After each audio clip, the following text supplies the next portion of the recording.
I always love building businesses, not because I think entrepreneurship is glamorous or cool. Honestly, most days it's not. It's stressful, messy. Sometimes I wonder if I'm making the biggest mistake of my life. But a month ago, I had to step back into one of my businesses after being mostly hands off for about a year.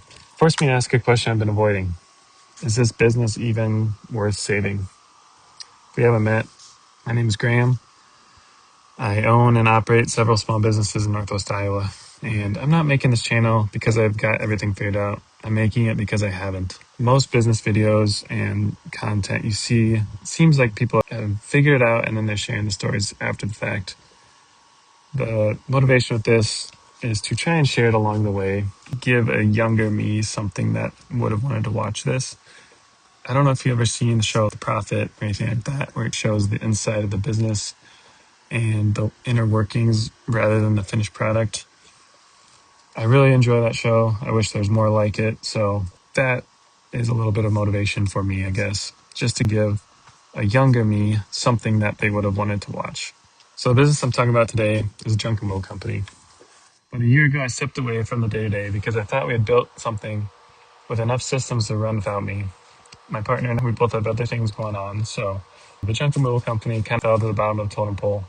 It didn't do the biggest revenue, but it did have good employees and, like I said, pretty good systems in place. However, truck problems started piling up, revenue slowed down, debt started to climb. It should have been just a steady growth from opening, but it's kind of declined, and we're in what should be our busiest season right now, and Cook gets on the phones. So I made the hard decision to step back in and reassume the role of sales lead and do estimates, stuff like that. So it was just confusing though. The first month after I stepped back in was actually our best month in over a year.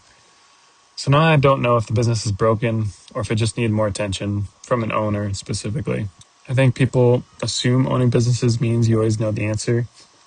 The truth is, most of the time, we're just trying to make the best decision we can with very little information. That's where I'm at right now. So as I see it, my partner and I have two choices with this business. Sell the business now while it's struggling, probably at a distressed price, pennies on the dollar type of situation. We probably lose most of the money we put into it back in 2022. So that's one option. Second option would be to spend the next few months diving into it, trying to fix it, paying down debt, getting sales to a better level, getting the trucks in a better spot, all those things to make it actually something worth buying by someone down the line, I hope. But that's our second option. So we're at this point, we're going with the second option just because we don't have a buyer for the first. So just being real there. But we're going to take it through the busy season, probably reevaluate in October, see where we're at, see if we still want to keep going or if it's time to call it quits. But I've thought about making videos like this for a couple of years now. Honestly, I was pretty nervous, never felt like the right time, always felt like I didn't know enough or I wasn't experienced enough. So I guess this is my first attempt at trying to document some of the struggles and thoughts along the way.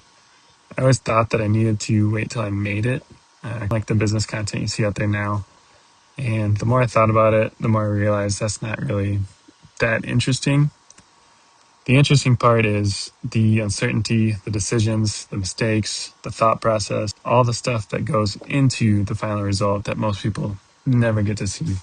And the years of work and struggle that goes into an idea that you believe in that at the end of the day probably won't even pan out. So I don't know whether this business is going to survive, if we're going to sell it, if we're going to close it, anything like that. I don't know what businesses I'll own 5 years from now, but I do know this. I love building things. And so if you're interested in following along while I try to build better businesses, make hard decisions, and hopefully learn a few things along the way, welcome to the journey. Thanks for watching.